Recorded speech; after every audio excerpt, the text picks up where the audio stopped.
সঠিকভাবে ফরজ গোসল করতে পারেন না।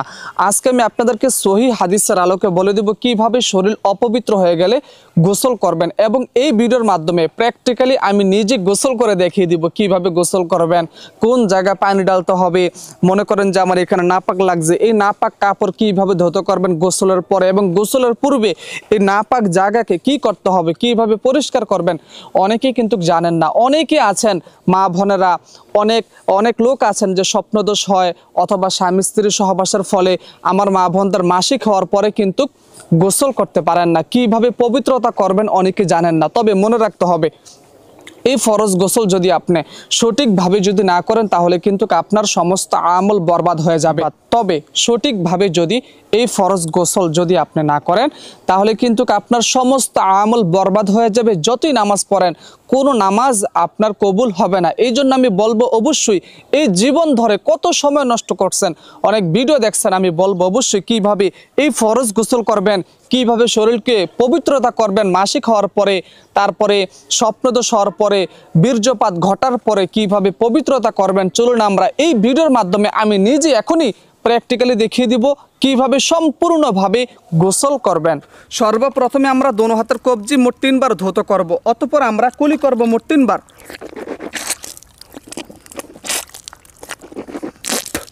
তবে আমরা যে অজু করব এই অজুর পানি যাতে এই মগের মধ্যে যাতে না পড়ে। অতঃপর আমরা নাকে পানি দেব মোট 3 বার, 1 বার, 2 বার, 3 বার। অতঃপর সমস্ত মুখমণ্ডল আমরা 3 বার ধৌত করব। দেখেন কিভাবে ধৌত করি। 1 বার, 2 বার, 3 বার। চুলের গোড়া থেকে থুতনি পর্যন্ত, ডান কানের লতি থেকে বাম কানের লতি পর্যন্ত মোট 3 বার ধৌত করব। অতঃপর আমরা দোনো হাতের কনি পর্যন্ত 3 বার ধৌত করব। প্রথমে ডান হাতের কনি ভালোভাবে যাতে কোনো শুকনো না থাকতে পারে। অতঃপর আমরা মাথা মাসে করব। এইভাবে 3টা আঙ্গুল ধরবেন, পিছনে টান দিবেন, তারপরে কানের ভিতরে খিলাল করবেন, বৃদ্ধাঙ্গুল যেটাকে আমরা বলি, এটা দ্বারা কানের পিছনে টান দিবেন। অতঃপর গর্দান মাসে করবেন। আমাদের মাথা মাসে হয়ে গেছে। অতঃপর আমরা দোনো পা ধৌত করব, অথবা গোসলের মধ্যে সেটা ধৌত হয়ে যায়, অসুবিধা হয় না। ভিডিওর শেষ লগ্নে আমি বলে দিব এই যে আমাদের অপবিত্র লুঙ্গিটা যেখানে আমাদের বীর্য লেগে আছে ওই স্থান, ওই কাপড় কিভাবে পবিত্রতা করবেন ভিডিওর শেষে আমি নিজেই আপনাদেরকে তা বলে দিব। তো সর্বপ্রথমে ডান কাঁধে, কোন কাঁধে বলেন, ডান কাঁধে পানি ঢালবো। তবে আমি দেখানোর জন্য আর কি এখানে পানি হয়তো পড়তেও পারে, তবে আপনার অবশ্যই যখন গোসল করবেন যাতে এই স্থানে যাতে পানি যাতে না পড়ে, তাহলে কিন্তু আমাদের এই পানিটাও নষ্ট হয়ে যাবে। প্রথমে ডান কাঁধে দেখেন বিসমিল, আর অবশ্যই গোসল করার পূর্বে পড়তে হবে বিসমিল্লাহির রহমানির রহিম, এইভাবেই নিয়ত করতে হবে, তারপরে গোসল করতে হবে। প্রথমে ডান কাঁধের মধ্যে পানি ঢালতে হবে। দেখেন কিভাবে আমি পানি ঢালি। অতঃপর মাথা, অতঃপর বাম কাঁধ,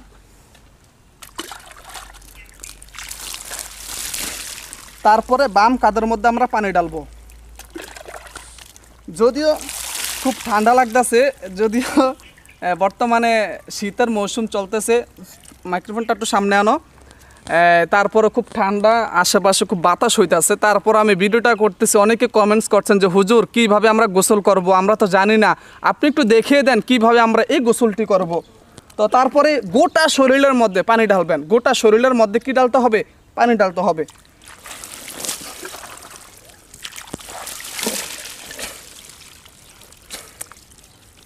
প্রত্যেকটা অঙ্গ প্রত্যঙ্গ ভালোভাবে পরিষ্কার পরিচ্ছন্ন করতে হবে। মাইক্রোফোনে যাতে পানি না পড়ে, কেন একটু দূরে রাখো। ওকে।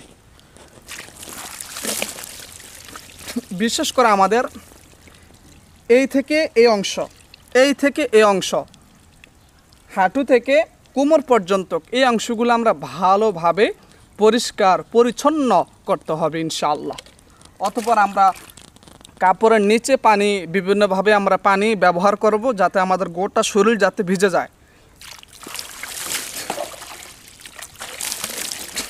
সোজা কথা হচ্ছে এই গোসলটি যখন করবেন অবশ্যই প্রত্যেকটা শরীরের অঙ্গ প্রত্যঙ্গ ভিজতে হবে। একটা চুলের মাথা পরিমাণ যাতে কোনো শুকনো না থাকতে পারে।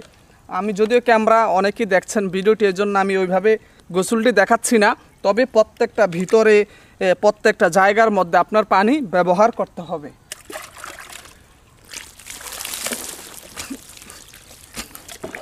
ক্যামেরাটা একটু উপরে উঠায় দাও, একটু দূরে নাও।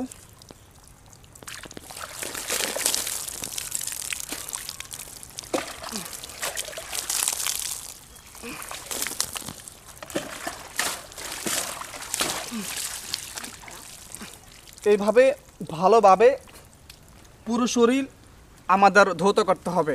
ক্যামেরা নিচে নামাও।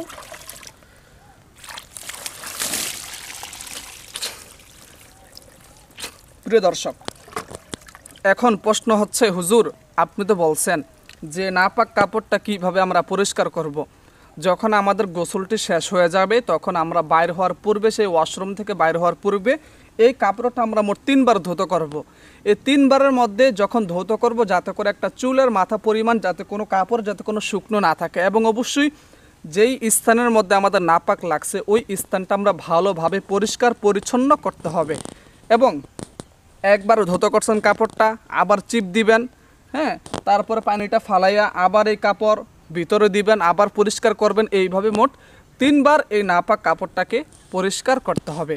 স্বামী স্ত্রীর মধ্যে মিল নেই অথবা কাউকে ভালোবাসেন সে আপনাকে ভালোবাসে না, যদি আপনি কাউকে অধিক ভালোবাসেন ওই ব্যক্তি আপনাকে ভালোবাসেন, অথবা স্বামী স্ত্রীর মধ্যে মিল নেই, পরকের মধ্যে লিপ্ততার মধ্যে আছে, অবশ্যই আমরা 100% গ্যারান্টি দিয়ে আমরা কাজ করে থাকি। আমরা অভিজ্ঞতাপূর্ণ তান্ত্রিক দ্বারা এই নকশাটি করে থাকি। অবশ্যই যাকে আপনি ভালোবাসেন আমরা জিনের মাধ্যমে ওই ভালোবাসার মানুষকে আপনার কাছে এনে দেবো, এবং ওই ব্যক্তি আপনাকে 100% বিবাহ করতে বাধ্য হবে। এবং অনেকে আছেন যে স্বামী স্ত্রীর মধ্যে অমিল, স্বামী ভালোবাসেন অথবা স্ত্রী পরকের মধ্যে লিপ্ততার মধ্যে আছে, যদি আপনি আমাদের মাধ্যমে তান্ত্রিকের মাধ্যমে যদি কাজ করতে চান, অবশ্যই আপনার স্বামী অথবা আপনার স্ত্রী আপনাকে আগের চাইতে অনেক বেশি ভালোবাসবে।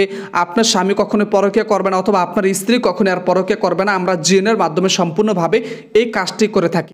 যদি আপনি কাউকে খুব ভালোবাসেন কিন্তু সে আপনাকে ভালোবাসে না, সে আপনাকে প্রাধান্য দেয় না, দর্শক আমরা জিনের মাধ্যমে অভিজ্ঞতাপূর্ণ তান্ত্রিক দ্বারা আমরা এই কাজটি করে থাকি। অবশ্যই যাকে আপনি ভালোবাসেন ওই ব্যক্তি আপনার কাছে 1 সপ্তাহের মধ্যে চলে আসবে, এবং ওই ব্যক্তি আপনাকে 1 সপ্তাহের মধ্যে বিবাহ করতে আপনাকে পাগল করে ফেলবে। যদি আপনি কাউকে বিবাহ করতে চান অবশ্যই আপনারা আর দেরি না করে আমাদের অভিজ্ঞতাপূর্ণ তান্ত্রিকের মাধ্যমে, আপনারা জিনের মাধ্যমে অবশ্যই আপনারা আপনার ভালোবাসার মানুষকে আপনি পাগল করে নিতে পারবেন।